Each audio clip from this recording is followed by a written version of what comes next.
రెండవ రాశి వృషభ రాశి. వృషభ రాశి వారికి 2025 జనవరి నెలలో ఎలా ఉందో తెలుసుకుందాం. రెండవ రాశి వృషభ రాశి. 2025 సంవత్సరం రెండవ రాశి వృషభ రాశి.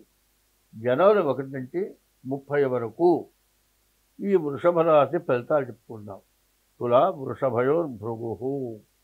తులా వృషభాలకి శుక్రుడు అధిపతి. అటువంటి శుక్రుడు 10వ స్థానంలో బాగా ఉన్నాడు. తర్వాత ఈ రాశి వాళ్ళకి చెప్పాలి అంటే సరిగ్గా 3 గ్రహాలే బాగున్నాయి, కుజుడు, శుక్రుడు, బుధుడు.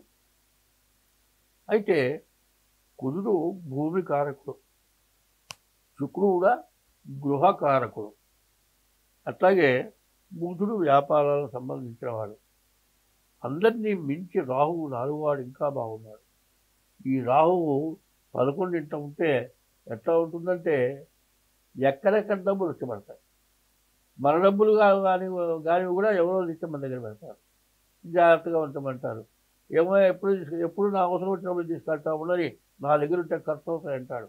వాడు 10 సంవత్సరాలు కూడా తీసుకెళ్ళడు. ఈ డబ్బులు వడ్డీ వ్యాపారం చేసి సంపాదిస్తాడు. లేకపోతే బ్యాంకులో వేసుకుంటే వడ్డీ వస్తుంది. వాడు బ్యాంకులో వేసుకోవద్దు, తీసుకుంటే మన దగ్గర పెడతాడు. బ్యాంకు వడ్డీ వచ్చినా తక్కువ రాదు, ఎక్కువ వస్తుంది. అంటే రాహు బాగుంటే అంత బయటవాడు పొందే లాభం కూడా మనం పొందుతాం. అంత బాగుంది. రాహు బాగున్నాడు, శుక్రుడు బాగున్నాడు, బుధుడు బాగున్నాడు, కుజుడు బాగున్నాడు. అయితే బాగుండని గ్రహాలు ఏమిటి మనం చూడాలి. రవి, కేతువు, శని, గురువు బాగలేదు. అయితే శని జన్మంలో ఉన్నాడు. ఈ జన్మంలో ఉన్న శని వల్ల చాలా, జన్మంలో ఉన్న గురువు వల్ల చాలా ఇబ్బందులు ఉన్నాయి. ఈ గురువు వల్ల నోరు జాగ్రత్తగా పెట్టుకోవాలి. నోరా వీపుకు దెబ్బలు దాకే అని శాస్త్రం. ఇప్పుడు మంచిగా మాట్లాడే చోట చెడగా మాట్లాడటము, అనవసరమైన వాళ్ళతో తగాదాలు పెట్టుకోవటం, ఇట్లా ఉంది. ఒక శాస్త్రం ఉంది. ఒక ఆమె బయలుదేరిందిట.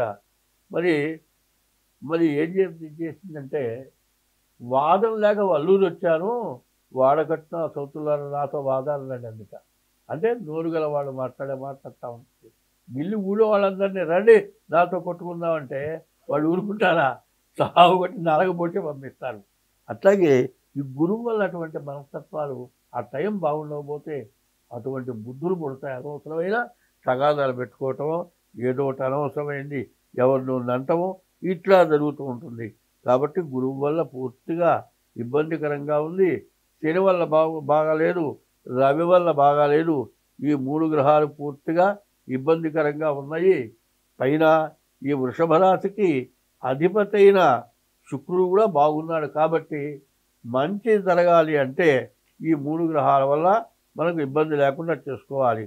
శని, రవి, కుజుడు, ఈ 3 గ్రహాలకి సమస్య లేకుండా, ఇబ్బంది లేకుండా ఉండాలి.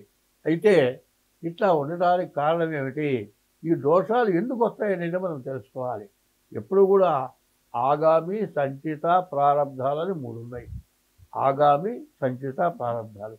మనల్ని కన్నవాళ్ళు, మనం పూర్వజన్మలో చేసుకున్నది, ఈ జన్మలో మనం చేసుకున్నది పాపపుణ్యాలే మనల్ని ఎప్పుడూ వేధిస్తూ ఉంటాయి.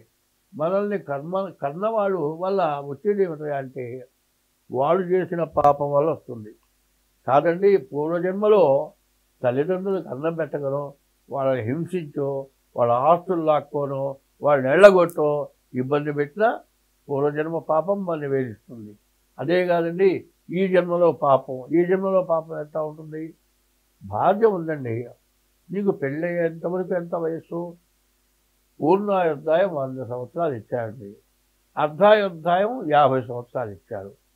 మరి పావు 4 ఆయుర్దాయం 25 సంవత్సరాలు ఇచ్చాడు.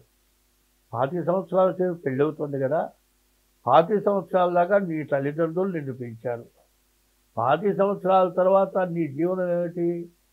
మగపిల్లవాడు వాళ్ళు అంటారు, అయ్యా మా అబ్బాయికి చదువు చెప్పించాం, ఉద్యోగం ఇప్పించాం, పెళ్లి చేసాం, ఇక మా పని అయిపోయింది, ఇక వాళ్ళతో మాకేం పని లేదు, ఇక వాళ్ళ తిప్పలు వాళ్ళు పడతారంటారు వాళ్ళు.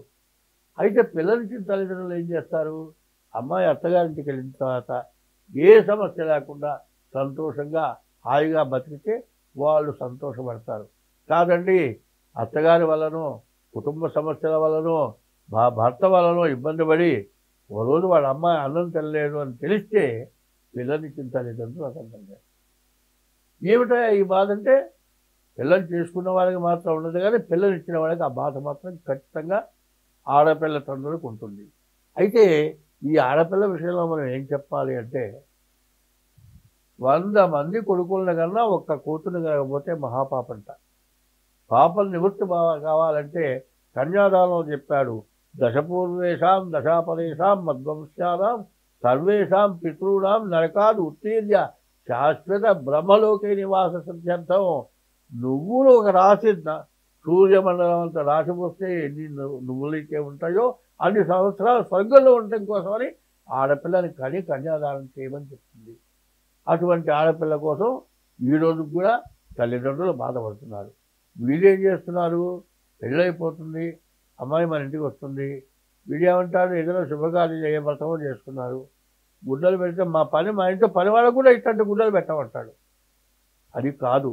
ఎప్పుడు కూడా జన్మనిచ్చిన తల్లిదండ్రుల కంటే నీకు పిల్లనిచ్చి పెళ్లి చేసినటువంటి అత్తామామ నీ వంశాన్ని నిలబెట్టేవాళ్ళు. నీ భార్య నీకు రాకపోతే నీ కొడుకు పుట్టడుగా. నీ కొడుకు పుట్టాలంటే నీ భార్య కావాలిగా. మరి భార్యను తేలిగ్గా చూస్తారు. ఎంతసేపు ఏదైనా చెప్పొస్తే ఇంట్లో పెళ్ళని చెప్తే మాట వినే స్థితిలో నేను బాగా తెలివితేటలు ఉన్నాయి, నువ్వు చెప్పక్కర్లా కూర్చో అంటాడు. ఎందుకంటే భార్య ఎట్లాంటిదంటే కార్యేషుదాసి కరణేషు మంత్రి భోజ్యేషు మాత శయనేషురంభ. మరి సత్కర్మయుక్త కులధర్మపత్రి అన్నారు. ఆడ మనిషి సక్రమంగా ఉంటేనే ఆ ఇల్లు బాగుపడుతుంది. ఇప్పుడు వస్తున్న సమస్యలన్నీ కూడా అవేను. పెళ్ళైన తర్వాత అత్తమామలు పెట్టలేదను. మరి అత్తగారు ఒకప్పుడు నేను కూడా ఒక కోడలు నేను కూడా ఇబ్బంది పడ్డాను కాబట్టి నా కొడుకు కోడల్ని ఇబ్బంది పెట్టకూడదు అనేటువంటి అత్త కావాలి. ఇట్లాంటి పరిస్థితులు కావాలి. అదే కోడలు ఉందనుకోండి, ఇంటికి రాగానే నీ పనైపోయినా బుడ్డో తాళాలు నేను పెట్టుకుంటా అనేటువంటి పరిస్థితి కోడలు రాకూడదు. ఇట్లాంటి సమస్యలతో కుటుంబాలు భ్రష్టు పట్టిపోతున్నాయి. కోర్టుకు వెళ్తున్నారు, వివాహం అయినా దావా చేసుకుంటారు, సమస్యలు వస్తున్నాయి. కాబట్టి ఎవరు ఎంతవరకు ఉండాలో అంతవరకు ఉండటం చాలా మంచిది. ఎందుకంటే వివాహం అయిన దాకా ఒక జీవితం, వివాహం అయిన తర్వాత రెండో జీవితం. ఎందుకంటే అర్ధాయుష్షు, పూర్ణాయుష్షు, స్వల్పాయుష్షు, 25 సంవత్సరాల ఆయుష్. 25 సంవత్సరాల నుంచి నీ ప్రవర్తనని బట్టి నీకు మంచో చెడో జరుగుతుంది. నువ్వు చేసే పాపకృత్యాలన్నీ చేసి పెళ్ళాన్ని కొట్టి గర్భవతి యంత్రాలు కొట్టితే ఆ గర్భస్రావం అయిపోయి ఇటువంటి పాపాలను చేసుకొని జ్యోతిష్యానికి వచ్చి జ్యోతిష్యం చెప్తే జరగలేదంటే ఎట్లా? ముందు ప్రవర్తన చాలా అవసరం. ప్రవర్తన చాలా జాగ్రత్తగా ఉండాలి. తల్లిదండ్రులకు అన్నం పెట్టాలి. తల్లిదండ్రులతో జీవితం ఎంతవరకు అంటే నీ పెళ్ళి అయ్యేంతవరకే నీ తల్లిదండ్రులు, కానీ వాళ్ళని పోషించే బాధ్యత వరకే నీది. కానీ వాళ్ళని ఎత్తినెక్కించుకొని పెళ్ళాన్ని హింసించకూడదు. పెళ్ళాన్ని హింస పెట్టి తల్లిదండ్రులు ఎత్తించి ఎవరిని ఎంతవరకు చూడాలో అంతవరకు చూస్తూ నీకేదైనా పూర్వజన్మ పాపం వల్ల ఈ జన్మ పాపం వల్ల ఏదైనా ఉంటే గ్రహస్థితి జ్యోతిష్యం చూపించుకోవాల్సిన అవసరం చాలా ఉంది. కాబట్టి ఈ రాశి వాళ్ళకి దాదాపు 100కి 80 వంతులు బాగుంది. ఉన్నదేదే అంటే కుజుడు గురువు, గురువు శని వల్లే సమస్యలు బాగా రాబోతున్నాయి. కాబట్టి మీ జాతకం చూపించుకోండి. ముందు ఇక్కడి నుంచి ప్రవర్తన పూర్తిగా మార్చుకోండి. ఈ ప్రవర్తన ఎంత మారితే అంత మంచిది. ఏదైనా సరే నువ్వు చేసే పని వరకే నువ్వు చూసుకోవాలి. దారిని పోతే మిగతా విషయాలు మనకు అనవసరం. ఎవరితో వాళ్ళేదో వెళ్తున్నారు, వాళ్ళతో పాటు నేను సరదాగా పోతానంటే వాడు శనిగాడే. నీకు టైం బాగున్నప్పుడు నేను వస్తాడు, తీసుకెళ్తాడు, ఎక్కడో ఏ బండి గుర్తుతాడో ఏ కాలు వచ్చి ఎరుగుతుంది, వాడితో పాటు పోయినావు ఇరగొట్టుకొచ్చుకున్నావు అని ఇంట్లో అంటారు. కాబట్టి నీ అవసరం వరకే నీ ప్రవర్తన ఉంటే నువ్వు ఎంతవరకైనా బాగుపడతావు. కాబట్టి దాదాపు 100కి 80 వంతులు బాగుంది, 20 వంతులు బాగాలేడు. గురువు కుజుడు బాగాలేడు. ఇది కరెక్ట్గా జన్మ నక్షత్రం అయితే ఇది గోచారం. స్వస్తి. ధన్యవాదాలు.